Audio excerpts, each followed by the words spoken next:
संसारसमुद्रतार नौकायिताभ्यां गुरुभक्तिताभ्यां वैराग्यसाम्राज्यदपूजनाभ्यां नमो नमः श्रीगुरुपादुकाभ्याम्।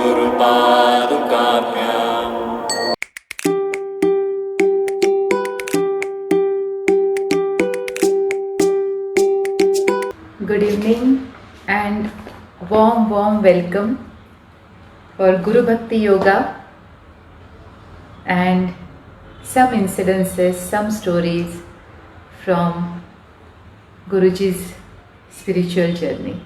First we will start from few lessons from Guru Bhakti Yoga. This is the book that was written by very renowned and very genuine person, that is Swami Shivananda Ji of Haridwar. He happens to be one of the gurus of our dearest Sadguru Avadhut Govindagiri Swami Ji of Bangalore. So his words are so powerful, so clear and so heart-touching that it helps us to understand what it takes for a disciple to कहते ना, गुरु शिष्य के नाते को एक न्याय देने के लिए शिष्य को क्या करना चाहिए या कैसे होना चाहिए, किस तरह का उसका व्यवहार हो, किस तरह की उसकी सोच हो, किस तरह से उसे गुरु को देखना है, ये सब का सब उस छोटे से बुक में लिखा गया है। आप भी डाउनलोड करके पढ़ सकते हैं। जब हम एक साथ पढ़ते हैं तब उसका मज़ा थोड़ा सा और बढ़ जाता है और उसको समझने में भी थोड़ा सा आसान हो जाता है।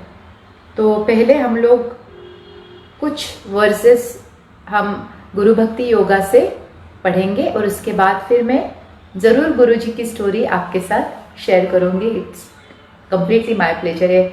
मेरा बहुत मेरे लिए खुशी का ये मौका रहता है कि मैं आप सबके साथ वो क्षण बांट सकूं जिसकी मैं विटनेस थी या जिसको मैंने गुरुजी के मुख से सुना है, तो वो आपके सामने रखते हुए मुझे भी बहुत खुशी हो। Qualification of disciple, I think ये बहुत ज़रूरी है। वैसे गुरुजी से तो मैंने यही सुना है कि हर एक इंसान, हर एक सोल जिसे सच में अपने प्रगति की, अपने अंदर सुधार लाने की आस है, वो क्वालिफाइड शिष्य ज़रूर है। लेकिन शिष्य को भी ये ध्यान रखना होता है कि किन चीज़ों पे काम करने से वो भी अपनी ओर से परिपक्व बन जाए शिष्य बनने के लिए। गुरु तो स्वीकार करते ही हैं, लेकिन हमारा भी कुछ कर्तव्य होता है कि हम अपनी ओर से भी कुछ करें। तो qualification of a disciple, qualities of a disciple. The disciple must be free from envy, jealousy, pride. He should be free from attachment, firmly devoted to Guru, free from impatience and intent upon knowing the truth. So ये पढ़ के कितना हमें ना burden सा लगता है कि कितनी डिमांड रहती थी उस वक्त गुरुओं की कि अगर शिष्य धर्म निभाना है तो हम लोगों के अंदर से जो जलन है, जो ईर्ष्या है, वो पहले जानी चाहिए। क्योंकि बहुत बार ये हो जाता है कि दूसरे शिष्य की प्रगति को देख के या किसी के अनुभवों को सुन के हमारे मन में वो ईर्ष्या या जलन हो जाती है। तो उसको हैंडल करना पॉजिटिवली बहुत ज़रूरी है, ना कि अपने मन के अंदर उसको रहने देना और ख़राब होते हुए देखना। तो इस बात से आप सभी शिष्य लोग बहुत सतर्क रहे, बहुत सजग रहे। क्या किसी की गुरु के मुख से किसी की तारीफ सुन के या किसी की प्रगति को देख के या किसी के अनुभवों को सुन के मन में जलन या ईर्ष्या तैयार होती है, तो वो सबसे बड़ा धोखा है हमारे शिष्य धर्म के लिए। दूसरी चीज़ है प्राइड। अहंकार सबसे बड़ा शत्रु है।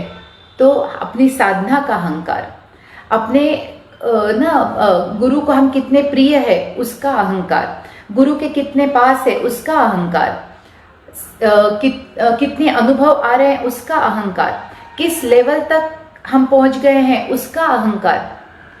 अहंकारी अहंकार निर्माण हो सकते हैं, जबकि हम अहंकार को निकालने आए हैं, सारे के सारे अहंकार हमारे अंदर आ सकते हैं। तो ये भी बहुत विजिलेंट यानी बहुत सावधान सतर्क रहना पड़ता है, सजग रहना पड़ता है कि क्या हमारे अंदर अच्छा लगना एक बात है और अहंकार आना एक बात है। अनुभव से खुशी मिलना बहुत स्वाभाविक है और उसमें कोई डरने की बात नहीं है। आनंद आना या अच्छा लगना या अच्छा फील होना ये ज़रूर नॉर्मल सी बातें हैं, लेकिन अहंकार को पनपने देना या फिर बार बार दूसरों से कंपेयर करके देखना, ऐसी हरकतें यानी बिल्कुल अहंकार आ गया है।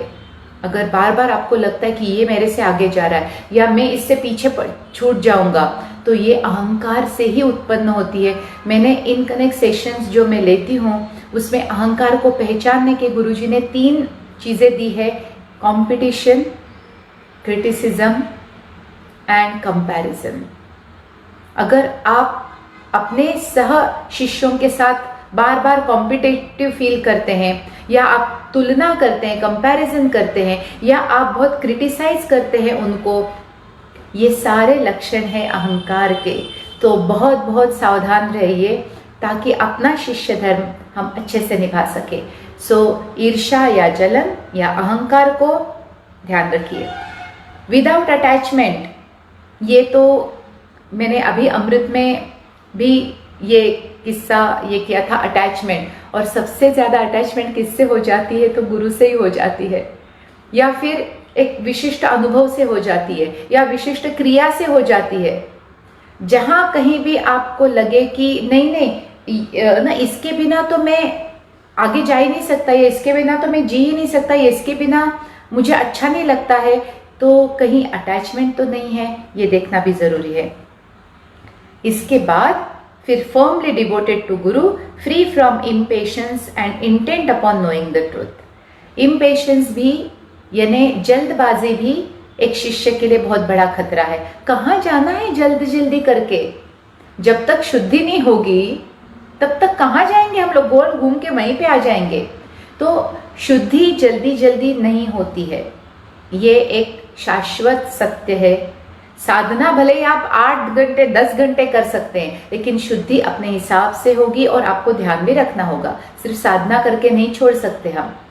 साधना का फल शुद्धि में मिल रहा है कि नहीं, ये जांच पड़ताल करनी पड़ती है।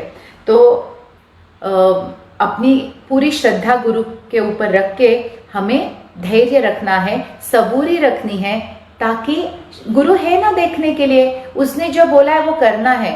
मेजर करना ही नहीं है साधना, या ना कहाँ जा रहा हूँ, कितनी दूर पहुँचा हूँ, ये करना ही नहीं। इससे क्या होता है, अंदर इम्बैलेंस क्रिएट हो सकता है। इससे आप दुखी हो सकते हैं कि इतना करके भी कुछ नहीं मिला, या फिर आपको लगे कि सारा टाइम वेस्ट हो गया। तो अच्छा है कि अगर आपको आपकी साधना का कोई फल नहीं दिख रहा है तो प्रत्यक्ष गुरु से आप जाके बात कर सकते हैं और उनसे आप जान सकते हैं कि क्या फ़र्क हो रहा है, या किस मैं आगे जा रहा हूँ या नहीं जा रहा हूँ। लेकिन जैसे कहते हैं ना, बीज डालने के बाद अगर बार बार आप मिट्टी खोद के देखेंगे तो बीज बढ़ने से रहा। तो बहुत धीरज और पेशेंस से ही साधना फलित होती है। तो सबूरी रखिए और श्रद्धा रखिए। यही बोला है, डिवोटेड टू योर गुरु, यानी श्रद्धा रखिए पूरी गुरु के ऊपर, डिवोटेड रहिए और सबूरी रखिए। सब अच्छा ही होगा, सब ठीक होगा। And intent upon knowing the truth, आपका सारा ध्यान सत्य को जानने में ही लगा रहे तो ही साधना फलित होती है। आपकी साधना का उद्देश्य क्या है, ये कभी आप पूछते हैं? मेरी साधना से मुझे क्या चाहिए? कोई सिद्धि चाहिए या कोई बड़ा अनुभव चाहिए? आपको क्या चाहिए? आपको बस यही चाहिए होना चाहिए कि जो सत्य है, जो अल्टीमेट ट्रूथ है, यानी वो भी क्या है वो हमें पता नहीं। यहाँ पे बड़े बड़े शब्द लिखे होते हैं। अल्टीमेट ट्रूथ है ने क्या, नोइंग द सत्य, क्या सबसे बड़ा सत्य ये है कि हम भगवान के अंश हैं, वो भूल गए हैं। वो सत्य जानना है, अपनी पर्सनालिटी का, अपने आत्मा का सत्य जानना है। उससे बड़ा सत्य दुनिया में कोई नहीं है। तो क्या आपकी लगन और कोशिश लगातार यही है, तो फिर आप सही मार्ग से जा रहे हैं। तो डिसाइपल कैसे होना चाहिए? ईर्ष्या जलन से पूरी तरह से मुक्त, उसके पास धीरज सबूरी हो, उसके पास गुरु के प्रति पूरी श्रद्धा हो, उसको अहंकार बिल्कुल ना हो और किसी भी तरह की अटैचमेंट से वो मुक्त हो। तो अच्छे से समझ में आ गया। मुझे भी, मैं जब समझाती हूँ तो मुझे भी कुछ चीजें और अच्छे से समझ में आती है। Disciple should not find fault with his own गुरु। ये सबसे बड़ा अहंकार होगा शिष्य का कि उसको गुरु में खोट नजर आने लगे। हमारी इतनी औकात कि हम गुरु में खोट निकालने लगे।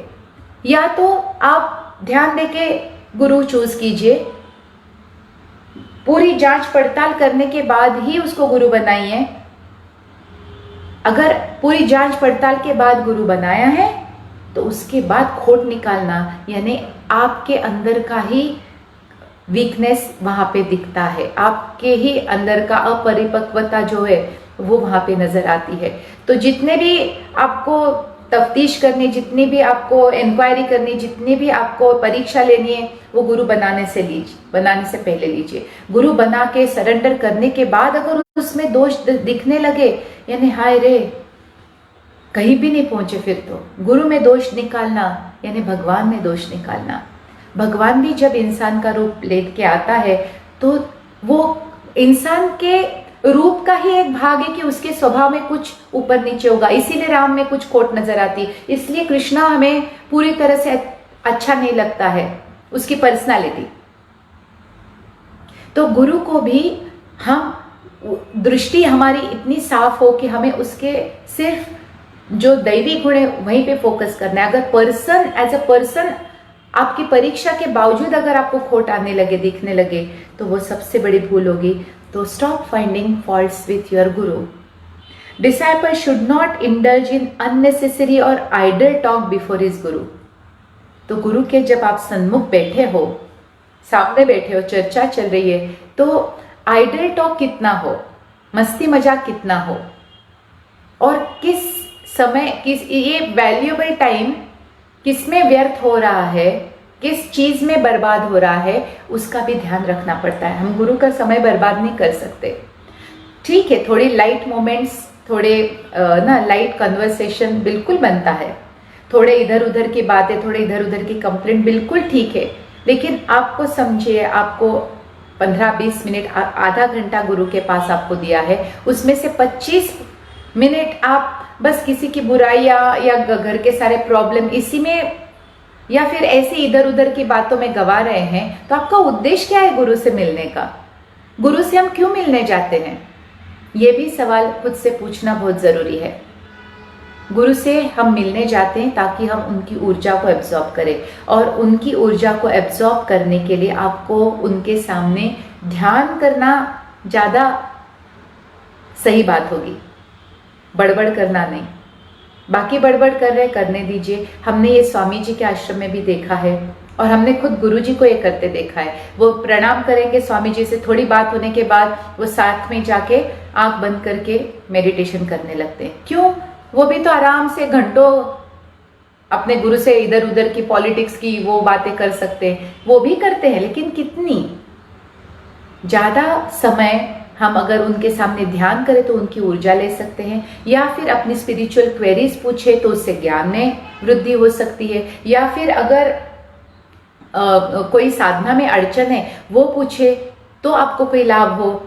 सो गुरु के सन्मुख बैठ के ज़्यादा समय व्यर्थ ना करें, नहीं तो फायदा ही नहीं है। इतने बड़े व्यक्ति के सामने बैठ के भी आपको कोई फायदा नहीं होगा, आप खाली झोली लेके आएंगे और खाली झोली लेके जाएंगे। तो गुरु के सामने जब आप बैठते हैं तो आध्यात्म की बातें हों, उनसे ज्ञान प्राप्त करने की बातें हों, उनके सामने ध्यान करें ताकि उनकी ऊर्जा आपको मिले, तो आपको सच में कोई लाभ हो। तो ऐसी गप्पे ना हाकें और उनका भी समय बर्बाद ना करें और अपना भी समय बर्बाद ना करें। थोड़ी बहुत लाइट टॉक के बाद सीरियस बातें हों या फिर ध्यान हो। Disciple should not indulge in unnecessary, ये तो हो गया। The preceptor should be regarded as the main और lower piece of the 2 pieces of wood, arani used for kindling the sacred fire and the pupil the other one. Instruction is the piece that is the middle portion that connects them and knowledge is the union that brings happiness. ओ माँ, ये तो सच में बहुत कठिन है. I'll attempt. पहले ज़माने में अग्नि को तैयार करने के लिए लकड़ी एक के ऊपर एक घिसते थे.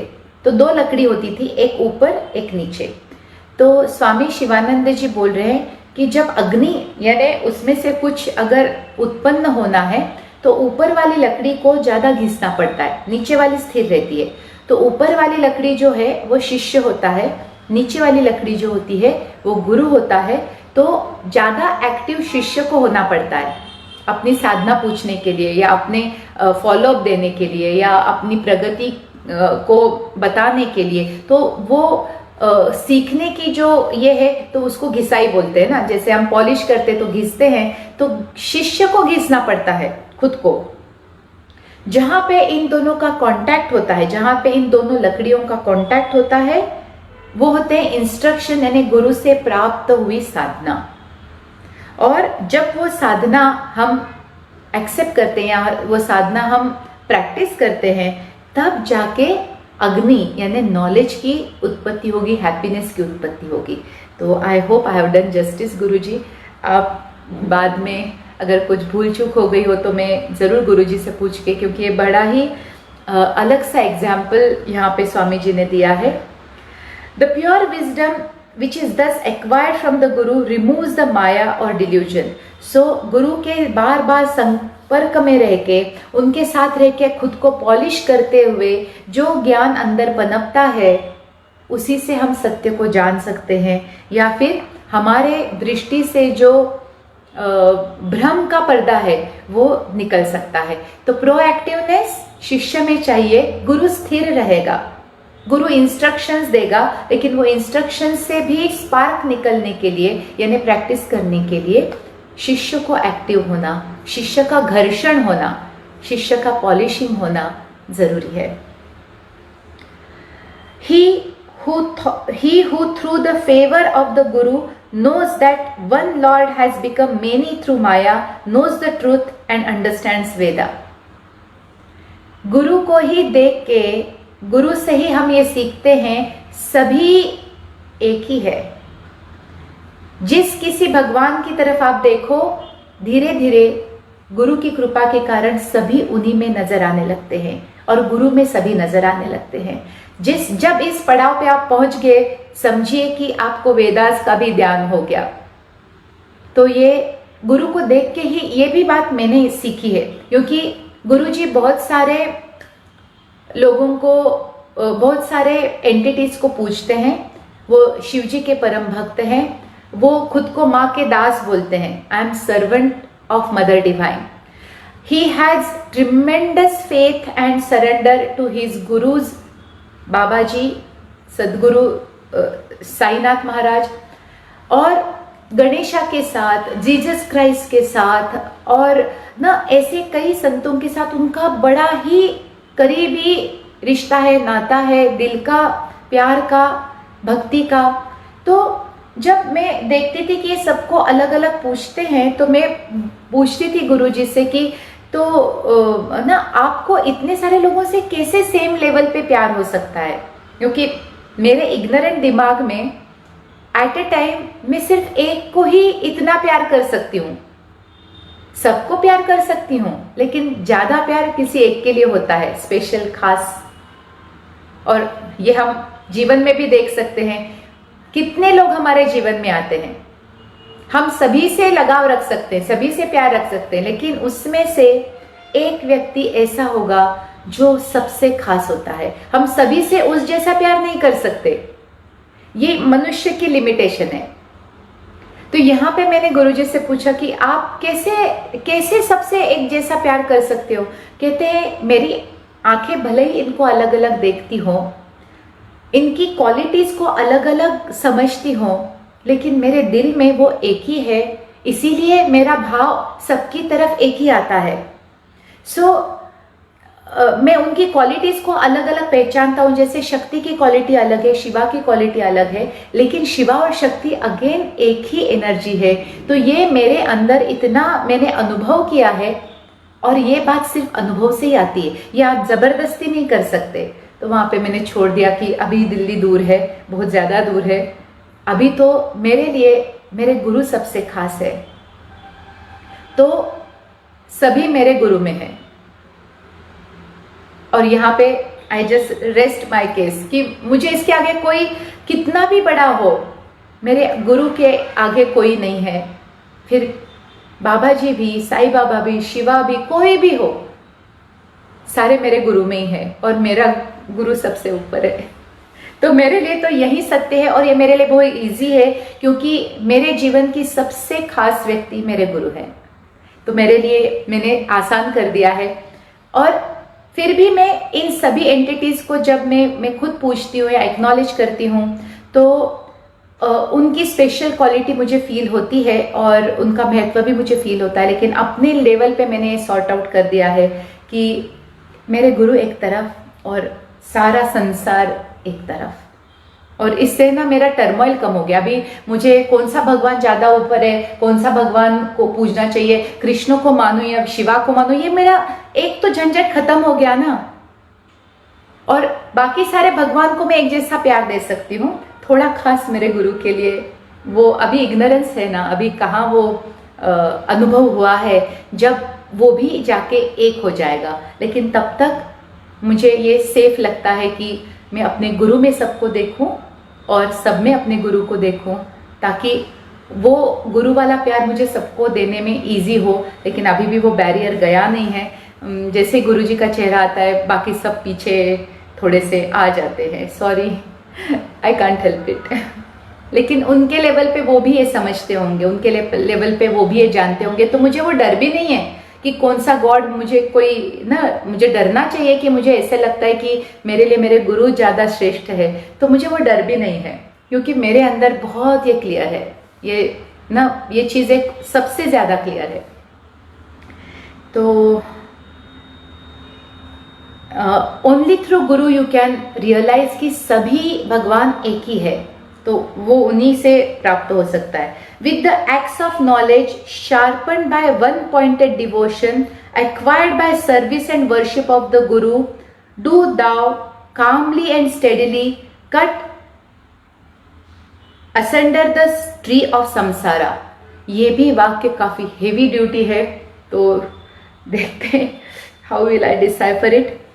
With the axe of knowledge sharpened by one pointed devotion acquired by service and worship of the Guru। तो ये जो एक्स है, ये जो परशु है, ये जो कुल्हाड़ है, कुल्हाड़ी है, ज्ञान की कुल्हाड़ी। लेकिन ज्ञान की कुल्हाड़ी को धार नहीं होगी, जैसे बुकिश नॉलेज की कुल्हाड़ी, उसको कोई धार नहीं है।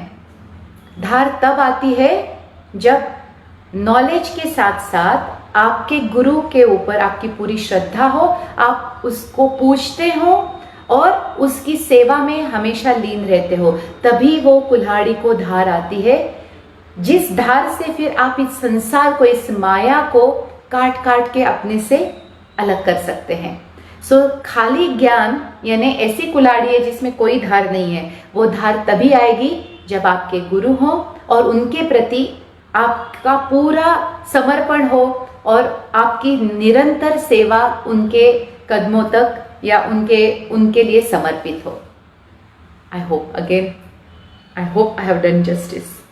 तभी इस संसार की मोह माया से आप सुरक्षित होंगे, उसको आप अलग देख सकोगे और उसका प्रभाव आपके ऊपर बहुत कम, इस ड्रामे का प्रभाव ही बहुत कम हो जाएगा। The perceptor is at the helm of lifeboat and God is the favorable wind that drives that. Oh my God, another gem, another gem.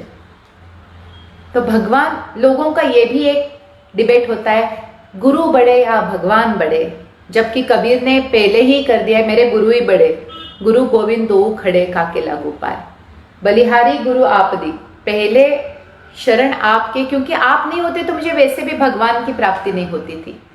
तो ये सवाल ही नहीं उठता है कि गुरु और भगवान में कौन श्रेष्ठ है और गुरु और भगवान का रोल किस तरह से अदा होता है। तो यहाँ पे बहुत स्पष्ट किया है, गुरु जैसे हेल्म ऑफ द बोट यानी जो नेविगेट करने वाला एक डंडा होता है बोट में, जो आपको लेके जाता है आगे। तो गुरु का बोट का वो सबसे महत्वपूर्ण पार्ट होता है, helm of the life boat, and God is the favourable wind. तो गुरु की कृपा से जब भगवान प्रसन्न हो जाएंगे तब आपके नाव के जो पतवार है उसमें हवा, पतवार नहीं, उसको क्या बोलते हैं, पतवार नहीं, सेल होता है, सेल में हवा भरेगी और तब जाके गति मिलेगी हमारी प्रगति को। तो भगवान की कृपा गुरु की कृपा के बाद होती है और तब हमारी बोट स्पीड से आगे जाएगी। तो पहले गुरु की कृपा प्राप्त करने की कोशिश करते हैं, पहले वो लाइफ बोट तो सिक्योर कर लें। सिर्फ हवा होने से, हवा तो वैसे भी रहती है, कोई बात नहीं बनेगी। हमारी बोट कहाँ है, हमारे गुरुदेव कहाँ हैं।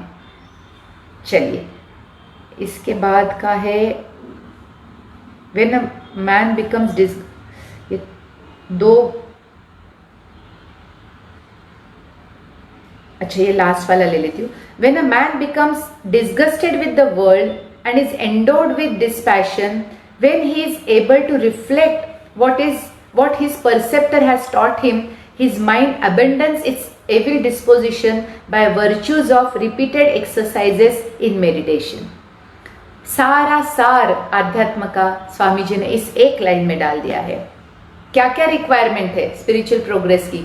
एक तो आपका इस संसार से सारा मोह खत्म हो गया, यानी भ्रम टूट गया है। बहुत पेन के बाद ही होता है और सिर्फ दुख से ही होता है। सुख ना मांगे, सुख से किसी को सुख नहीं मिलता है। दुख से ही जब हम डिस्गस्टेड हो जाते हैं, क्या संसार है, यहाँ पे माँ अपनी बेटी को बेच देती है, यहाँ पे बाप अपनी बेटी के ऊपर अत्याचार करता है, यहाँ भाई भाई का गला काट देता है, तब जाके भ्रम टूटता है कि यहाँ पे कोई नियम नहीं है कि बाप है तो वो रक्षा करेगा, भाई है तो वो समझ के लेगा, माँ है तो प्यार देगी। ये जरूरी नहीं है। जब झटके लगते हैं ना अपनों से, तब जाके आंखें खुलती है और डिस्गस्ट यानी भ्रम टूट जाता है। You need not feel disgust for people. इस ड्रामे से डिस्गस्ट आ जाती है कि क्या ड्रामा है, और वो ड्रामा है ये समझ में आने लगता है, क्योंकि तब पैटर्न टूटता है। जो भ्रम है ना, माँ ऐसी होनी चाहिए, पिता ऐसे होने चाहिए, भाई ऐसे होने चाहिए, फ्रेंड ऐसे होने चाहिए, लोग ऐसे होने चाहिए, संसार ऐसे होना चाहिए, ये जब भ्रम टूटेगा, और वो सिर्फ दुख से ही टूटता है, वो मन में जो एक्सपेक्टेशंस है ना वो दुख से ही टूटते हैं। वो जब टूटेंगे तब जाके हम आध्यात्मिक की तरफ बढ़ते हैं। When he is able to reflect, इसके बाद ये तो पहली रिक्वायरमेंट हुई। दूसरी रिक्वायरमेंट, जो भी गुरु से सीखा है, what ever Guru has taught, उसको जब हम अपने जीवन में ढालने लगेंगे, उसको जो प्रैक्टिस करने लगेंगे, फिर मन से सारे विकार, मन से सारी दुष्टता, मन से सारे इविल, डार्कनेस जाने लगेगा। क्योंकि फिर ध्यान में जो ज्ञान या फिर जो शुद्धि प्राप्त होगी, तब जाके काम पूर्ण होगा। तो ये सारी चीजें चाहिए, झटके चाहिए, नहीं तो आंखें नहीं खुलेंगी। गुरु चाहिए, क्योंकि गुरु साधना देगा, ज्ञान देगा, और फिर ध्यान लगाना है ताकि अंदर का मैल निकल जाए, अपनी चुनरिया साफ हो जाए। The purity of mantra arises properly knowing it from the preceptor. Oh God, I think ये ना सभी शिष्यों को ये वर्सेस कॉपी करके अपने सामने चिपका के रखने चाहिए। एक एक जेम है। The purity of mantra arises properly knowing it from the परसेप्टर। मुझे इतनी हंसी आती है, ऑनलाइन क्लासेस है अभी मंत्रा की पावर को जगाने के, और कौन ले रहा है? ऑर्डिनरी लोग। मैं ये नहीं कहती कि वो जानकार नहीं है, बिल्कुल जानकार है, लेकिन यही फर्क होता है पंडित में और गुरु में। गुरु के मुख से जब मंत्र निकलता है, उसकी पावर कहीं और पहुंची हुई रहती है, और तभी जाके हमें उसका अर्थ या उससे जो मिलने वाला है वो मिलता है।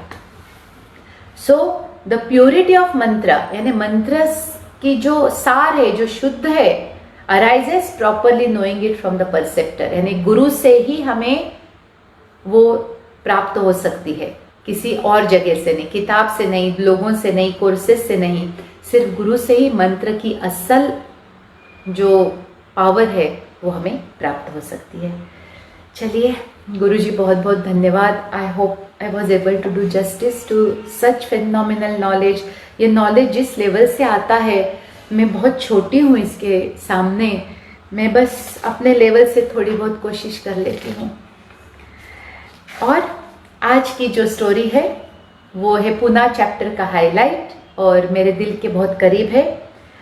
फरवरी 2009 में हम लोगों ने ध्यान मंदिर पूना का रेंट पे लिया और खुशी खुशी हमने वहाँ पे गृह प्रवेश किया। सब डेटीज़ की वहाँ पे स्थापना हुई, साईं बाबा का भी आगमन हो गया। और मिड 2009 यानी 2009 का अराउंड जून जुलाई का समय होगा, अचानक से गुरुजी ये महसूस करने लगे थे, इतने भर भर के जो सेमिनार हो रहे थे उनके, अचानक से कहीं ना कहीं हर जगह से बहुत ना कोई कहते हैं ना रिस्पॉन्स नहीं आता था। एक दिन पहले 15 लोग कंफर्म होते थे और जब गुरुजी सेमिनार लेने पहुंचते थे तो 2 या 3 आ जाते थे।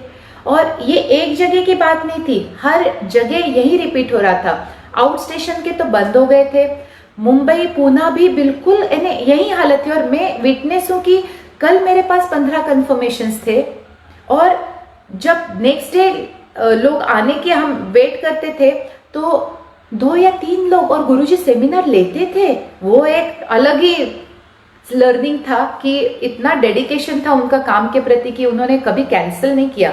लास्ट मिनट अगर कम लोग आते हैं तो कैंसिल नहीं होता था सेमिनार। अगर अगले दिन यानी एक दिन पहले अगर पता चल गया कि बहुत ड्रॉप आउट है तो कैंसिल करते थे, लेकिन सेमिनार के दिन अगर बहुत सारे लोग कैंसिल हो गए तो 2 लोगों के लिए भी सेमिनार लिया है गुरुजी ने। ये डेडिकेशन था उनका बाबा जी के काम के प्रति। और यही बात एज ए टीचर मैंने अपने अंदर उतारी है और सारे टीचर्स यही कोशिश उनकी रहती है कि अपनी ओर से 100% देना है, नो मैटर व्हाट। और ये देखा है इसीलिए सीखा है, नहीं तो सीखना मुश्किल था। तो कहीं ना कहीं जाके हम लोग सोचते थे कि ये क्या हो रहा है, अचानक से हैदराबाद में कम हो गया, बैंगलोर तो बंद ही हो गया, दिल्ली बंद हो गया, पूना मुंबई कम हो रहे हैं। और जबकि यहाँ पे लाइन लगती थी, यानी प्री बुकिंग होता था कि गुरुजी कब आने वाले हैं। और ना जब ऐसी चीज़ें होने लगती है ना तो गुरुजी बहुत सोचते हैं और उसका सही अर्थ निकालने की कोशिश करते हैं। और तब उनको अचानक स्वामी जी की बात याद आई कि 1-2 साल पहले से स्वामी जी उनको बोल रहे थे कि तुम्हें रेकी सेमिनार बंद करने होंगे, नौशीर तुम्हें रेकी सेमिनार बंद करने होंगे।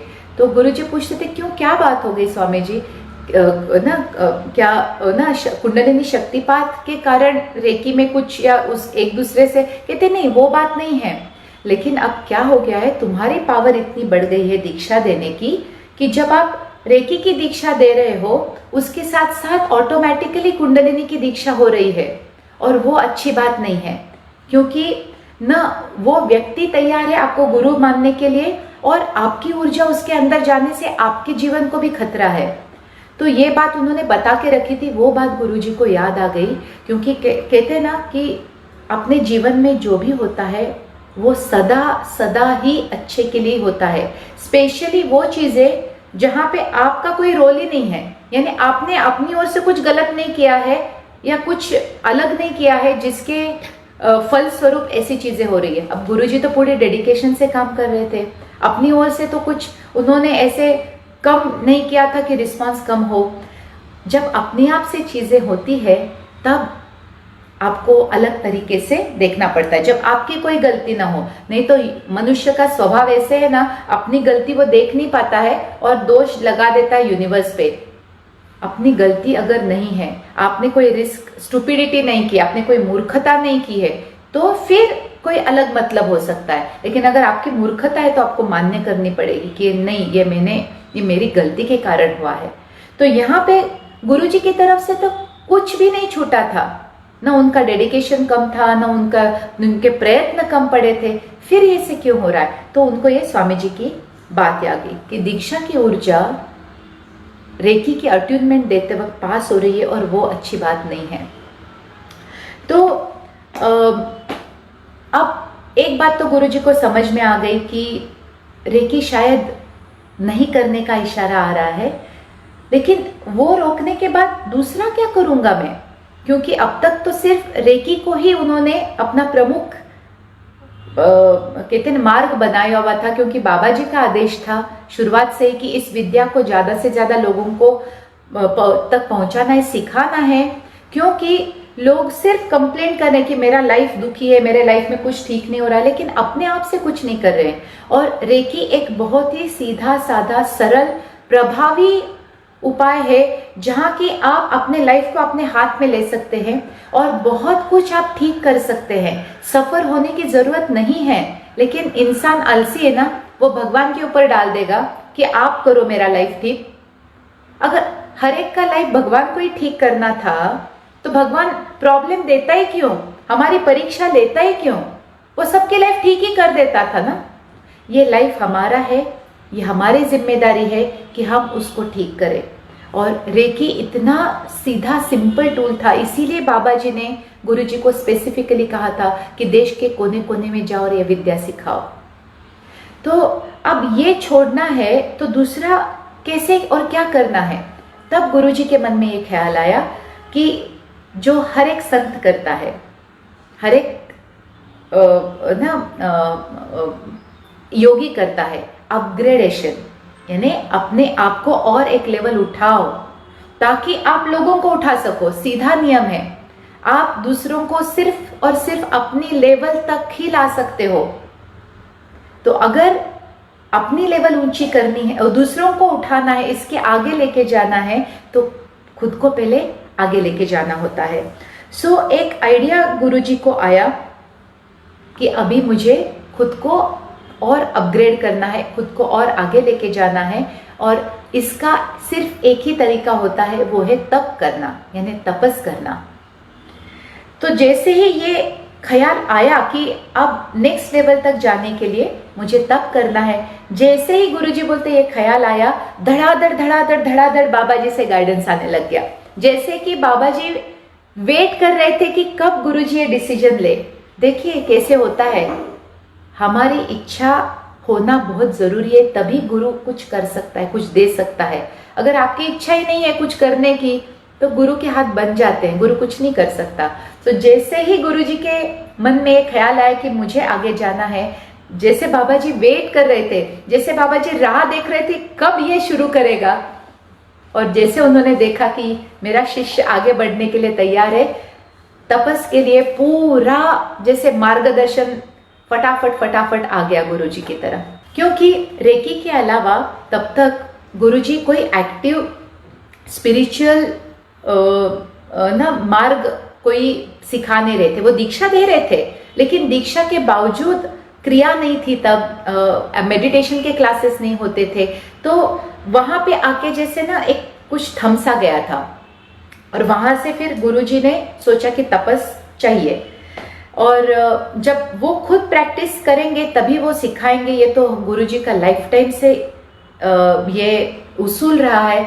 आज तक उन्होंने एक भी चीज ऐसे नहीं सिखाई जो उन्होंने खुद ने प्रैक्टिस नहीं की, खुद ने उसके ऊपर प्रभुत्व नहीं पाया है। तब तक उन्होंने खाली बोल नहीं दिए हैं लोगों को, उन्होंने पूरे अपने अनुभव से जो भी दिया है वो अपने अनुभव से दिया है। सो इट वॉज क्लियर कि उनको रेकी सेमिनार अब नहीं लेना है, लेकिन ये इतना महत्वपूर्ण टूल था, उसको वहीं पे छोड़ना भी कहीं गुरुजी को स्वीकार नहीं हुआ, क्योंकि तब तक ऑर्गेनाइजेशन काफी बढ़ गया था, और इतने जेन्युइनिटी से गुरुजी रेकी सिखाते थे कि वो लीनिएज बहुत पावरफुल है। गुरुजी का जो उसुई लीनिएज है वो बहुत बहुत पावरफुल है, और बाबा जी के आशीर्वाद से वो चल रहा है। तो जो भी तदेकम से रेकी सीखता है, उनके जो अनुभव है बहुत ही बढ़िया रहते हैं, बहुत ही अभूतपूर्व रहते हैं। तो इतनी पावरफुल लीनेज को ऐसे ही बंद करना गुरुजी को अच्छा नहीं लगा। तो थोड़ा सा टाइम उन्होंने मांगा बाबा जी से कि मैं कुछ टीचर्स बनाता हूँ ताकि ये विद्या यहाँ पे ना रुक जाए, मेरे साथ ही ना ये बंद हो जाए। ये अलग बात है कि तब बाबा जी ने अप्रूव नहीं किया था, यानी ये नहीं बोला था कि तुम टीचर बना। गुरुजी ने अपनी ओर से बना दिए थे ताकि ये विद्या उन्होंने बहुत अपने अच्छे मन से बनाए थे, लेकिन पता नहीं शायद बाबा जी को वो लोग ठीक नहीं लगे या पता नहीं उनमें कुछ प्रॉब्लम था। फर्स्ट बैच के सारे टीचर गुरुजी को छोड़ के चले गए। शायद उनमें वो कहते ना वो एबिलिटी नहीं थी कि गुरुजी को वो पहचान सके, बाबा जी को पहचान सके और लीनिएज में रुके रहें। ये बहुत अनफॉर्चुनेट सी बात है। और जैसे मैंने कहा ना, गुरुजी में ही फॉल्ट दिखने लगते हैं तब शिष्य नहीं रहता है। तो ऐसी बात है कि वो पूरी की पूरी बैच गुरुजी कहते हैं इट टर्न रोग। They just left the lineage, they manipulated the entire knowledge, they completely बिल्कुल गुरुजी के टीचिंग्स के अगेंस्ट चले गए सारे के सारे। ये दुख आज भी गुरुजी को बहुत होता है। लेकिन मामला ऐसा था कि वो तपस कर रहे थे, उन्होंने कभी ध्यान नहीं दिया या ध्यान देने का उनके पास समय नहीं था कि ये लोग इतना फ्रीडम हैंडल नहीं कर पाएंगे। अभी भी उनके अंदर की प्योरिटी इतनी नहीं है कि अपने गुरु को सामने रख के वो सिखाएं। तो वो बैच तो फेल हो गया। लेकिन उसके बाद के सारे टीचर्स फिर गुरुजी ने अपने देखरेख में रखे हैं। और मैं बहुत धन्यवाद देती हूँ गुरुजी को, क्योंकि गुरुजी ये वर्ल्ड ऐसा है कि हम कभी भी करप्ट हो सकते हैं। प्लीज़ हमारा हाथ हमेशा थामे रखिए प्लीज़, क्योंकि हमें इतना फ्रीडम ना दीजिए कि हम करप्ट हो जाए। कभी कभी ना वो शरण में रहना ही अच्छी बात है, बहुत ज़्यादा फ्रीडम दिमाग खराब कर देता है। एनीवेज वो बात अलग। तो ये गुरुजी ने टीचर्स बना दिए और उनको आज्ञा दी कि आप फ्री हो। उन्होंने पूरा नॉलेज दिया था ये जान के कि इसी नॉलेज को चिपके रहेंगे, लेकिन उन्होंने सब बदल दिया, अपने हिसाब से सब पूरा कचरा कर दिया और पूरा मिसयूज हो गया उस नॉलेज का। कोई बात नहीं, लेकिन गुरुजी को उसकी कोई फिक्र नहीं रहती। वो कहता है वो भगवान देख लेते हैं। तो अपना तपस शुरू करने की तरफ उन्होंने फिर ध्यान दिया। इन लोगों को बना के उन्होंने अपने तपस की शुरुआत की। वो दिन था 22 नवंबर 2009। सो जून जुलाई में उन्होंने टीचर्स बनाए, उनकी अच्छे से ट्रेनिंग की, बड़े विश्वास के साथ उन्होंने उनको आशीर्वाद के साथ भेजा और उसके बाद अपने तपस की तरफ उन्होंने ध्यान दिया। और बाबा जी ने कहा था कि ये पूरी तरह से आइसोलेशन में करना है, आप किसी के भी संपर्क में नहीं रह सकते, पूरे जग से आपको कट ऑफ होना पड़ेगा, एकांत में रहना पड़ेगा और डेडिकेटेडली प्रैक्टिस करनी पड़ेगी। और तब गुरुजी का फोन आता है कि क्या ये तपस ध्यान मंदिर में हो सकता है सीमा? मैंने कहा गुरुजी बिल्कुल हो सकता है, क्यों नहीं हो सकता। तो उन्होंने कुछ कंडीशंस बताई। कहते हैं आई नीड, गुरुजी ने बोला कि आई नीड योर हेल्प। मैंने कहा गुरुजी आप हेल्प क्यों बोल रहे हैं, आप आज्ञा करो, क्या चाहिए आपको? तो कहते हैं 2 चीज़ें चाहिए सीमा। एक तो मुझे ये वचन चाहिए कि मैं पूना में हूँ, ये बात आप किसी को भी नहीं कह सकते, किसी को भी नहीं, यानी किसी को भी नहीं। मैं हस्बैंड को बताऊँ, मैं बेटी को बताऊँ, मैं माँ बाप को बताऊँ या किसी को तो बताऊँ नहीं। शायद तब जाके ना मैंने सीखा, क्योंकि लोग बोलते कि औरतों के मुंह में कुछ बात रहती नहीं है, लेकिन शायद वो ट्रेनिंग 1 साल मेरी जो जुबान बंद रखी मैंने, उसके बाद से मेरे दिल से एक बात भी कभी निकलती नहीं है। जो सीक्रेट रहना है वो सीक्रेट, और शायद एक डॉक्टर को भी सीक्रेट रखना आता है। तो ये दोनों ही ट्रेनिंग ऐसी हुई थी कि मैं बिल्कुल, मैंने कहा गुरुजी मेरे आत्मा को भी पता नहीं चलेगा कि आप यहाँ पे हो। तो ये तो प्रॉमिस मैंने दे दिया। दूसरा उन्होंने क्या मांगा कि I want you to act as a caretaker, क्योंकि जब तपस करते हैं तो कोई ना कोई एक केयर टेकर लगता है जो बाकी की मंडेन चीजें संभाले, ताकि जो तपस कर रहा है वो पूरी तरह से इन विचारों से मुक्त होके अपने तपस पे ध्यान दे पाए। तो ये उन्होंने मांगा। मैंने कहा ये भी आप जो बोलो आपको किस तरह का खाना चाहिए, आपको किस तरह का ना वातावरण चाहिए, तो वो सारे इंस्ट्रक्शंस गुरुजी ने दिए और I was very more than happy. I was in fact humbled कि ये सेवा करने का मौका मिल रहा है गुरुजी, मुझे तो इसी में खुशी है, आप जो भी बोला आपके सारे रूल्स कबूल है। तो इस तरह से वो पूना आ गए और पूना में उन्होंने इस तपस की शुरुआत की। तो सिर्फ मैं ही जानती थी कि गुरुजी पूना में है। मुझे घर में भी बहुत झूठ बोले होंगे मैंने, कितने कि कहाँ जा रही है, क्या काम है, तो पता नहीं कितने झूठ, और गुरुजी से पूछती थी कि गुरुजी कितने झूठ मुझे बोलने पड़ रहे हैं। तो गुरुजी बोलते क्या हुआ उसमें, आप किसी को धोखा देने के लिए झूठ नहीं बोल रहे हैं ना, आपके इनोसेंट झूठ है जिसमें कि सच्चाई बताना आपको अलाउड नहीं है, या सच्चाई बताने से बहुत ज़्यादा खतरा है, या फिर आपको आपकी कोई बात नहीं शेयर करनी किसी से, उतना हक है आपको। क्योंकि लोग ऐसे पोकी क्वेश्चंस पूछते हैं ना कि आपको भ्रम हो जाए कि अब मैं सत्य बोलूं या झूठ बोलूं या क्या बोलूं। तब से ना मैंने वाइट लाइज आराम से बोलती हूँ। मुझे लगता है if it serves greater purpose, मेरे दिल से कितना बड़ा बोझ गुरुजी ने निकाल दिया। तो कहते हैं ये दुनिया ऐसी है कि सच यहाँ पे सबको पच नहीं सकता, सच कभी कभी झूठ से ज्यादा बर्बादी ला सकता है, या फिर दूसरे की आप लेवल देखो कि क्या वो सत्य को ठीक से समझेगा या नहीं। तो कितना लर्निंग है देखो गुरु से, कितना लर्निंग है। तो तब उसके बाद से व्हाइट लाइज में यू ना, I don't mind if people call मी ये झूठी है या फिर ये झूठ बोलती है। मेरे झूठ में किसी के लिए भी कोई बुराई नहीं होती है, किसी के लिए भी कोई मेरे मन में गलत हेतु नहीं होता है। It is purely to serve a greater purpose, और मुझे वो करना पड़ता है कभी कभी। सॉरी गुरुजी, सब आपके चरणों में। तो वो भी दिल से वो बोझ निकाल दिया, क्योंकि मुझे झूठ बोलना पड़ता था। मैं कहाँ जा रही हूँ, मैं इतनी देर क्या कर रही हूँ, मैं क्या बता सकती थी। तो इस तरह से तपस शुरू हो गया। गुरुजी के जो नियम आए थे वो इस प्रकार से थे कि पता नहीं गुरुजी, मैं ये बात शेयर करने का बड़ा मन कर रहा है मेरा, नहीं तो मैं दूसरे एपिसोड में शेयर करूँगी। आपकी परमिशन के बिना मैं कुछ नहीं कह सकती।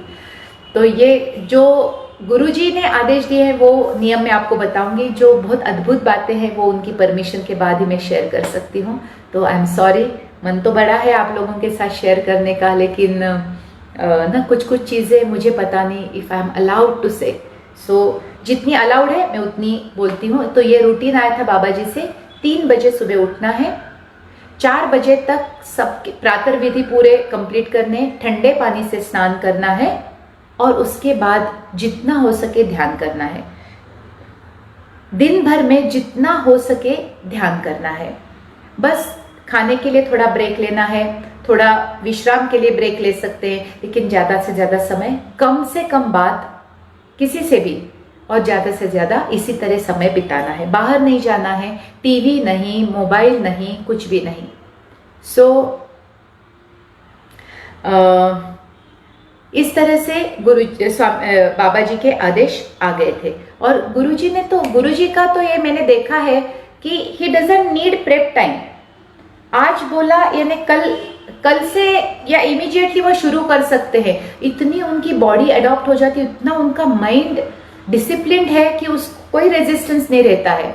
और ये मैंने कितनी बार देखा है। एक तपस तो ऐसा था कि 21 दिन बाबा जी ने बोला था 21 दिन अन्न नहीं खाना है, सिर्फ तुलसी का पानी पीना है। 21 दिन ना, 2-4 दिन नहीं।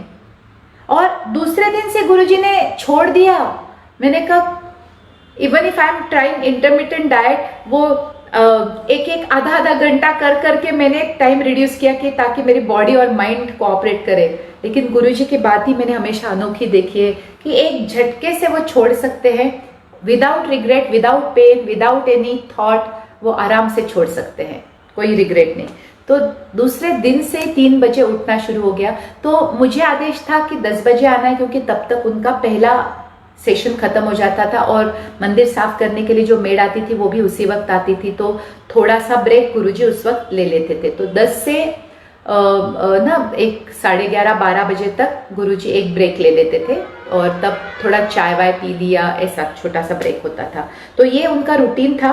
4 से 9 बजे तक, 9:30 बजे तक ध्यान, 9:30 से फिर 1 बजे तक वो ब्रेक लेते थे, खाना वाना खा के, और उसके बाद शाम को वापस थोड़ा सा ध्यान होता था, नहीं सॉरी 4 से 9 बजे तक ध्यान, और फिर 10 से 1 बजे तक ध्यान, सॉरी माय मिस्टेक। सो एक को वो लंच ब्रेक ले लेते थे, और 9 से 10 के बीच में टी ब्रेक ले लेते थे, और 1 के बाद थोड़ा विश्राम करके वापस शाम को उनका ध्यान होता था, और थोड़ा टहल लेते थे, और रात को जल्दी सोना पड़ता था क्योंकि 3 बजे उठना है। तो मैं शाम को चली जाती थी शाम का खाना बना के, और मैं 10 बजे आती थी तो चाय दे के दोपहर का खाना बना के मैं भी वहाँ पे बैठ के, वो मंदिर में यानी अट्यूनमेंट रूम, या आपने मंदिर देखा होगा तो वहाँ पे अंदर एक है, वो उनका तपस का रूम है, इसीलिए वहाँ के वाइब्रेशंस बहुत अलग है। वहाँ पे 2-2, 3-3 तपस हुए हैं गुरु जी के उस रूम में, तो वो रूम तो बड़ा ही कहते ना भारित है, वो ऊर्जा इतनी स्ट्रांग है वहाँ पे। तो वहाँ पे मैं डिस्टर्ब नहीं कर सकती, तो मैं हॉल में बैठ जाती थी उनके साथ कि क्या करूँ, मैं भी ना थोड़ा दिन बैठना है तो थोड़ा देर बैठना है तो ध्यान करो, तो मेरा भी ध्यान हो जाता था। तो इस तरह से गुरुजी बहुत इंटेंस ध्यान कर सकते थे, और मैंने टाइम कैलकुलेट किया था, दिन में 8 घंटे ध्यान होता था उनका टोटल, ब्रेक जो भी जाने दीजिए। तो इतना इंटेंसिटी से शुरू करने के कारण क्या हो गया, 28-29 तारीख तक, ये 22 तारीख को शुरू किया गुरुजी ने, एक वीक में 7-8 दिन में कुंडलिनी जो फटके जैसे निकली, तो डायरेक्टली क्राउन चक्र में आके बैठ गई। इतनी इंटेंसिटी से इतनी ऊर्जा तैयार हो गई, वो धम से जाके पूरे फोर्स में यहाँ पे बैठ गई, और इतनी हीट, इतना ताप, तपस यानी ताप, इतना ताप चढ़ गया गुरुजी के शरीर में। उस दिन जब मैं आई, जैसे ही गुरुजी ने दरवाजा खोला, गुरुजी का पूरा चेहरा लाल गुलाबी, एक तो गोरे हैं, तो जैसे इतनी तपन थी अंदर, तो मैंने कहा गुरुजी आपका चेहरा पूरा फ्लैश लग रहा है, जैसे बुखार में होता है ना, गोरे लोग जैसे लाल लाल पड़ जाते हैं। तो कहते हैं मुझे तो नहीं लग रहा है कोई बुखार, मैं तो ठीक हूँ। मैंने कहा लेट मी चेक, डॉक्टर का दिमाग चलने लगता है ना। हाथ लगाया, इतनी गर्मी थी, इतनी जलन थी। मैंने कहा गुरुजी ये तो बहुत ज्यादा बुखार है, और मंदिर में थर्मामीटर नहीं था। मैं उल्टे पांव घर गई, थर्मामीटर लेके, मैंने कहा ये नॉर्मल बुखार नहीं है गुरुजी, ये तो बहुत ज्यादा बुखार है आपको। शायद मुझे लगा पूना की ठंड थी, नवंबर की ठंड, ये 22 नवंबर है, टुवर्ड्स दिसंबर है, पीक शुरू होता है, और ना सुबह का टेम्परेचर 5 से 7 डिग्री, यानी काफी ठंडा हो सकता है। मुझे लगा ये ना 3 बजे उठ के ठंडा स्नान कर रहे ना, राम राम कुछ हो न जाए, न्यूमोनिया, और मेरे ऊपर इतनी जिम्मेदारी है उनकी हेल्थ की, मार डालेंगे सारे लोग उनको अगर कुछ हो गया तो मेरे अंदर तो पता नहीं क्या क्या ख्याल आ रहे। मैं भागी थर्मामीटर लेके घर से, घर मेरा पास में ही है, वो भी एक भगवान की कृपा है कि ध्यान मंदिर इतना पास में देख के दिया है कि आने जाने में भी मुझे कष्ट ना हो। तो 10 मिनट में 15 मिनट में मैं थर्मामीटर लेके आई, गुरुजी को बोला आप विश्राम कीजिए, आप प्लीज इधर उधर ना घूमें। मैंने थर्मामीटर लगाया, जब थर्मामीटर निकाला मेरी आंखें फटी की फिर मुझे समझना सोचना भी मेरा बंद हो गया था। बुखार था 106, medically very very dangerous, very very dangerous. यानी बुखार अगर सिर में चला गया इंसान बेहोश हो सकता है, या फिर जान को भी खतरा बनता है, बहुत बड़ा खतरा बनता है। तो मैंने कहा गुरुजी आप सब छोड़ो, आपका स्पंजिंग करना है, मैं पट्टी रखूंगी, मैं सब मैंने कहा क्रोसिन, कॉम्बिफ्लैम, क्या क्या मैं दे सकती हूँ आपको, ये बहुत ज्यादा बुखार है, ये बहुत ज्यादा बुखार है। तो गुरुजी बोले अच्छा इतना मुझे कुछ ना इतना फील नहीं हो रहा है। तो एक दिन तो गुरुजी को फील नहीं हुआ, ये मैं पट्टियां रख रही थी, मैं उनके पाँव को ठंडे पानी से पोंछ रही थी, मैं सर पे ठंडा कपड़ा बांध के ना हाथ पैर जितना मैं पोंछ सकती थी ठंडे पानी से, लगातार मेरी कोशिश चल रही थी। और हर 3-4 घंटे में क्रोसिन कॉम्बिफ्लैम में दिए जा रही थी। पूरा दिन मैंने टेम्परेचर मॉनिटर किया, और मेरी हैरान परेशानी और बढ़ गई कि कॉम्बिफ्लैम से 106 का 105 हो जाता था, बस उसके नीचे बुखार आता ही नहीं था। और मेरे को समझ में ना आए कि मैं कैसे बुखार को कंट्रोल करूं। तो पहला दिन गुरुजी बोले छोड़ो, तुम चिंता मत करो। और प्रॉब्लम ये था कि रात को तो मैं रुक नहीं सकती थी ना। मैं क्या बताऊंगी किसी को, मैं क्यों रुक रही हूँ, कहाँ रुक रही हूँ। और अगर मम्मी क्या हो तो हस्बैंड के क्या हो कि चलो मैं खाना खाने वहां पे आ जाता हूँ। फ्रेंड क्या, मैं रोज रात को तो नहीं रुक सकती थी। तो रात को उनको छोड़ते वक्त तो मुझे इतनी दुखी लगती थी कि सुबह तक भगवान इनको सुरक्षित रखो, इनको कुछ ना होने दो, इनका बुखार कम रखो। बस ये प्रार्थना करके मेरे पाँव मैंने कैसे खींच के मैं निकलती थी मुझे ही पता है। इस तरह से एक दिन गया, दूसरा दिन गया, तीसरा दिन गया, चौथा दिन गया, बुखार कम होने का नाम न ले। 4 दिन होने के बाद मेरे तो होश उड़ने लगे। मैंने कहा गुरुजी अब ना अब I don't think I can handle it, मैं घर में आपका उपचार नहीं कर सकती, हमें हॉस्पिटलाइज होना पड़ेगा। तब तक गुरुजी इतने बुखार के कारण वीक हो गए थे, उनका बदन दर्द से इतना दर्द से कि वो कराते थे, उनको ना बिल्कुल जैसे ग्लानी में होते थे।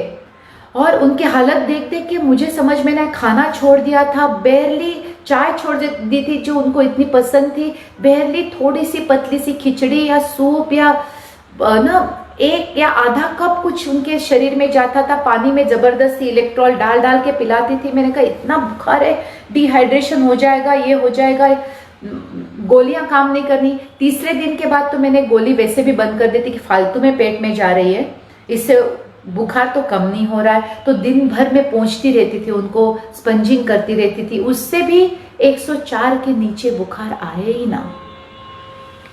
5वें दिन फिर मैंने गुरुजी को बोला मुझे बहुत डर लग रहा है गुरुजी, मैं आपको ऐसे नहीं छोड़ के जा सकती, नहीं मेरे से कुछ संभल रहा है, मेरे दिमाग में अब ना ऐसे लगता है हॉस्पिटलाइज कर देते हैं। तो गुरुजी आंखें जैसे खोल के बोले कि नहीं सीमा, ये मुझे बहुत अलग लग रहा है, ये बुखार नहीं, ये इन्फेक्शन का बुखार नहीं है, मुझे लग रहा है ये कुंडलिनी का ताप है, तुम रुको। और मेरे ख्याल से गुरुजी ने थोड़ा बाबा जी से कम्युनिकेशन किया, तो बाबा जी का जवाब आया, 2 टूक जवाब आया कि जो भी हो रहा है कुंडलिनी से हो रहा है, इसको सहन करो। और मेरे तो पसीने छूट गए लिटरली, ये तो कुछ भी नहीं है, लिटरली मुझे लगा ना मुझे कुछ हो जाएगा, अब सहन करो।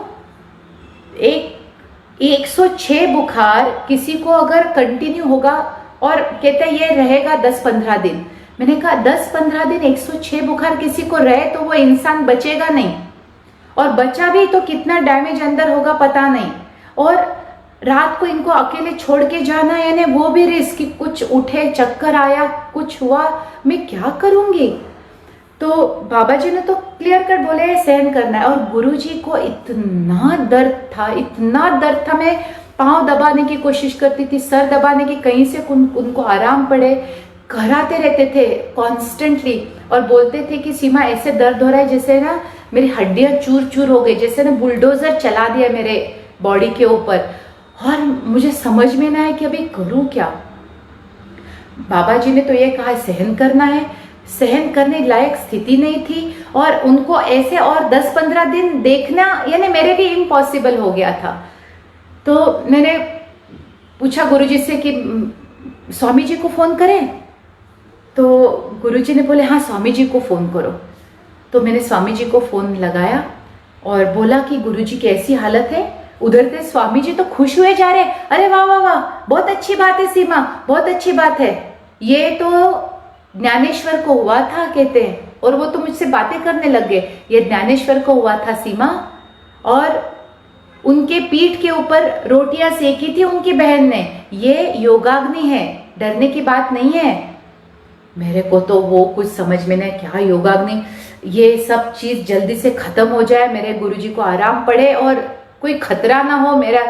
तो कहते मुझे भी हुआ था सीमा, मैं तो ऐसा कीचड़ में, वो तो घूमते थे ना, वो एसेटिक थे, वॉन्डरिंग, कहते ऐसे ही मैं कीचड़ में पड़ा रहा था पता नहीं कितने दिन, क्योंकि वो ताप था तो वो मिट्टी, ठंडी मिट्टी, ठंडे कीचड़ में मुझे अच्छा लगता था, वो ताप खींच लेती थी। ये रहेगा 8-10 दिन और उतर जाएगा, तुम चिंता ना करो। और फोन उन्होंने रख ही दिया। मैं आगे कुछ पूछूं अब मैं कीचड़ कहाँ से लाऊं और मैं कीचड़ में कैसे रखूं गुरुजी को। और ये योगाग्नि है, ठीक है, लेकिन उससे कोई खतरा है नहीं है। वापिस I am back to myself, handle कैसे करूं इसको। तो 2 दिन और बीते। अब तो गुरुजी से बिल्कुल भी सहन ना हो।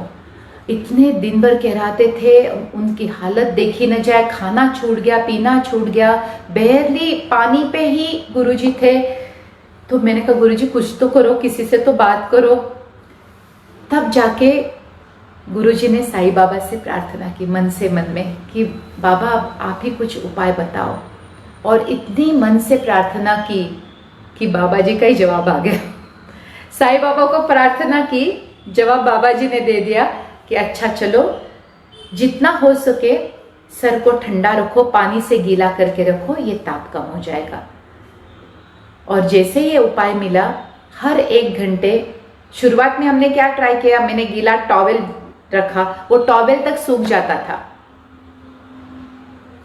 तो फिर गुरुजी ने बोला ये टॉवेल वावेल से काम नहीं चलेगा, मैं शावर के नीचे, ठंडे शावर के नीचे सर गीला करूंगा। और जब ये शुरू किया, धीरे धीरे ताप कम होने लग गया, धीरे धीरे बॉडी एक भी कम होने लग गया।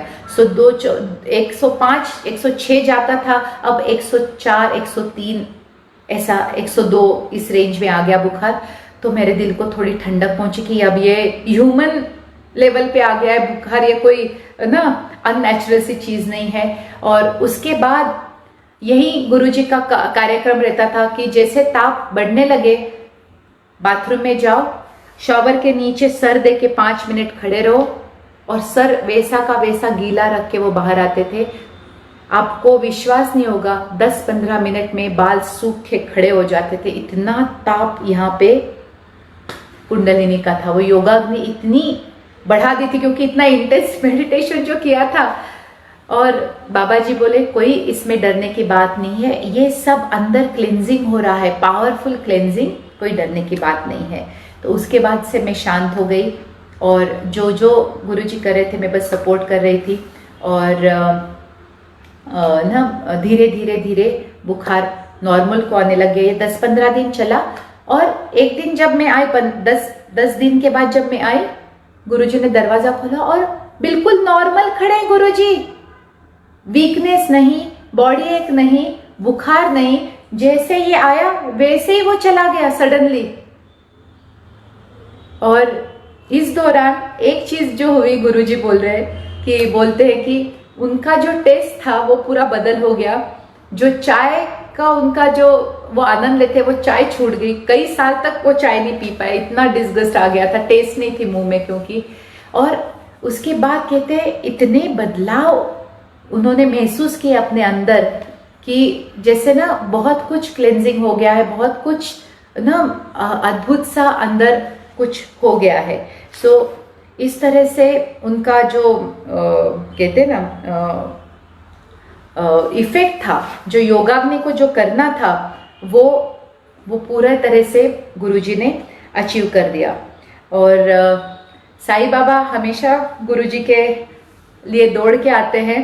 तो साईं बाबा का भी मैंने अनुभव लिया कि किस तरह से उन्होंने एक सिंपल सा उपाय बताया। इसीलिए गुरु चाहिए, इसीलिए साक्षात गुरु चाहिए। आपको कल जो भी उठपटांग कर रहे हो उससे कुछ होने लगे तो कौन है संभालने के लिए? इतने पावरफुल गुरुज हैं, इसीलिए ये तपस सुरक्षित ही नहीं, पूरी तरह से सक्सेसफुल भी हो जाता है।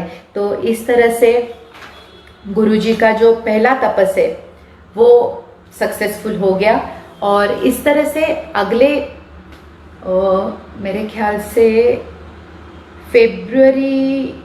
एंड फेब्रुअरी यानी 22 नवंबर से जो शुरू हुआ था वो एंड ऑफ फेब्रुअरी तक गुरुजी ने यही कंटिन्यू रखा। फिर जो ध्यान उनका था उससे बाद में कोई ऐसी उलझन नहीं आई या फिर ऐसा बुखार उखार या ऐसे योगाग्नि कुछ नहीं हुआ। फिर सारा स्मूथ यहाँ से प्रवास था। इतना अच्छा हो रहा था उनका ध्यान कि ना बहुत खुश लगते थे गुरुजी की, ना जैसे बाबा जी को चाहिए वैसे ही उनसे ये सारे प्रयत्न हो रहे हैं। और एंड ऑफ फेब्रुअरी 2010 बाबा जी का मैसेज आता है ये मैसेज मैंने लिख के लिया, जो गुरुजी को आया था वही मैं आपको बता रही हूँ। तो बाबा जी का मैसेज ध्यान से सुनिए। You are now ready to meet me. You are now ready to meet me, come to me. Do not expect even slightest bit of comfort and be ready to stay with me for long time. तो ऐसा message गुरुजी को मिला। अब message पढ़ के एक बात तो गुरुजी को बहुत खुशी हुई कि जो भी मैंने प्रयास किया उससे मेरे गुरुदेव प्रसन्न हो गए हैं, जो भी अचीव करने का था वो हो गया है और मैं उनके दर्शन के लिए अभी पूरी तरह से तैयार हूँ, उतना शुद्ध हूँ कि बाबा जी के दर्शन कर पाऊँ। तो ये आनंद तो मिला, लेकिन उलझन उतनी बढ़ गई क्योंकि बाकी कुछ नहीं लिखा था, कहाँ पे आना है, कब आना है ना, और क्या क्या तैयारी करनी है। तो मेंटली कम्युनिकेट किया गुरुजी ने कि कब आना है और कहाँ आना है। उसको भी बड़ा कड़क जवाब आया था, व्हेनेवर यू डिजायर, कभी भी आओ, लेकिन पूरा डायरेक्शन की अपेक्षा मत करना। ये मत अपेक्षा करना कि मैं पूरा मैप बना के दूं, ढूंढो। तो कड़क मैसेजेस होते हैं बाबा जी के, इतने ना, उसी से हम लोगों को अंदाजा आ गया कि हमें प्रयत्न करना है। इतनी बड़ी हस्ती को वो थोड़ी ना ऐसा रास्ता बना के देगी, थोड़ा तो अपनी भक्ति, अपने डिवोशन की परीक्षा लेगी ना। तो गुरुजी को अंदाजा आ गया कि अब इससे आगे जो है वो उनकी लगन और उनके ना प्रयत्न से ही पॉसिबल है। तो उसके बाद गुरुजी ने थोड़ा रिसर्च शुरू किया कि कहाँ कहाँ पे बाबा जी के दर्शन हुए हैं, कहाँ कहाँ पे वो मिल सकते हैं। तो हम लोगों को भी एक काम दिया था, मुझे और एक दो लोगों को, कि ढूंढो जरा, सब रिसर्च करो। तो हम लोग बोलते गुरुजी वहाँ पे रानीखेत में तो बाबा जी की गुफा है, वहाँ पे रानीखेत। कहते हैं जितना मैं बाबा जी को जानता हूँ वो भीड़ भड़के से दूर ही रहते हैं। हाँ, वो थी कब किसी जमाने में बाबा जी की गुफा, लेकिन अब यात्रा की जैसे अगर हजारों लोग जाने लगे वहाँ पे बाबा जी का वास या मिलना बहुत मुश्किल है। हाँ, उनकी एनर्जी का अंश वहाँ पे शायद होगा, लेकिन बाबा जी वहाँ पे नहीं मिलने वाले, इतने भीड़ भड़के में नहीं मिलने वाले। तो फिर कहाँ पे मिलेंगे? तो कुछ ने माना विलेज यानी बद्रीनाथ का नाम लिखा था कि उस एरिया में बाबा जी का आश्रम है। योगानंदा की भी किताब में, परमहंस योगानंदा जी की किताब में भी मेंशन है कि बद्री में उनका वास है, या वहाँ के आसपास कहीं तो उनका आश्रम है जो खुफिया है, जो बहुत ही हिडन है, उनकी परमिशन के बगैर वो आश्रम नहीं दिखता है। तो इस तरह से सारी इन्फॉर्मेशन के बाद गुरुजी को अंदाजा आ गया कि नहीं, वो बद्री एरिया में ही मिलेंगे, क्योंकि वो ऐसी जगह है कि वहाँ पे किसी को ढूंढना सबसे मुश्किल होगा। और आसान बात, बाबा जी के बारे में तो आप सोचना ही नहीं, इतनी आसानी से मिलने वाले वो तो होंगे ही नहीं।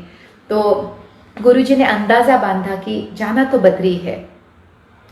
अब जैसे ये थॉट आया गुरुजी को, तो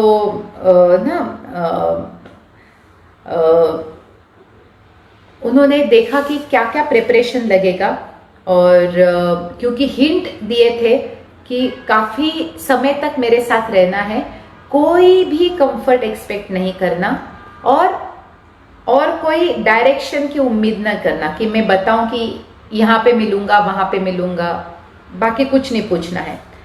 सो गुरुजी ने थोड़ा स्टडी किया बद्री एरिया का।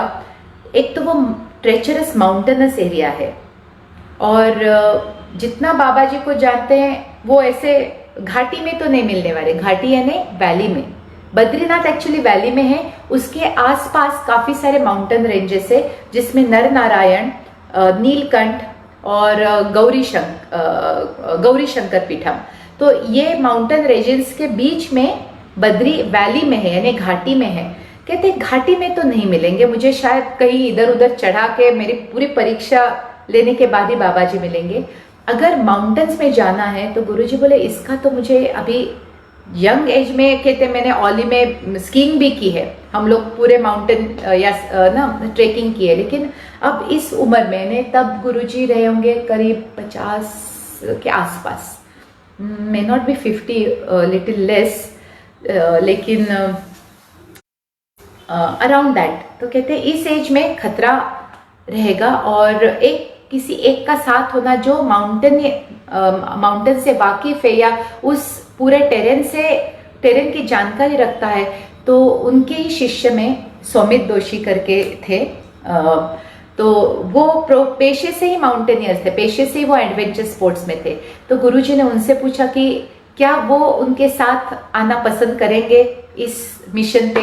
तो वो भी बड़े खुशी खुशी अग्री हो गए कि जी बिल्कुल, और मैं सारे अपने गियर्स लेके आऊँगा। और उन्होंने पूरा आइटिनरी दी कि ये चीज़ें इंपॉर्टेंट है, जैसे शूज़ है या फिर बद्री का वेदर कैसे है, तो जैकेट है या बैकपैक, किस तरह का सारा उनका ना पूरा प्रिपरेशन हो गया। तो इसके बाद गुरुजी को जैसे कहा ना बहुत लंबे समय तक रहना पड़े, ये एक हिंट था। तो गुरुजी ने उस हिसाब से सोचा कि अगर वहाँ पे ज़्यादा दिन रहना पड़ गया बद्रीनाथ में, तो वहाँ पे कैसे होता है, थोड़े ही समय के लिए कपाट खुलते हैं, रास्ते खुलते हैं समर में, और बहुत भीड़ जाती है, बहुत ज़्यादा भीड़ बद्री में पहुंच जाती है, और फिर होटल मिलना या छोटा सा कमरा मिलना भी मुश्किल हो जाता है। तो गुरुजी ने सोचा अगर मैं इस भीड़ से पहले वहां पे जा पाया तो लंबे समय तक के लिए मैं कुछ बुक करके रह सकता हूँ, और मुझे थोड़ा रीजनेबल ना होटल चाहिए। इतने सिंपल क्यों है गुरुजी आप तो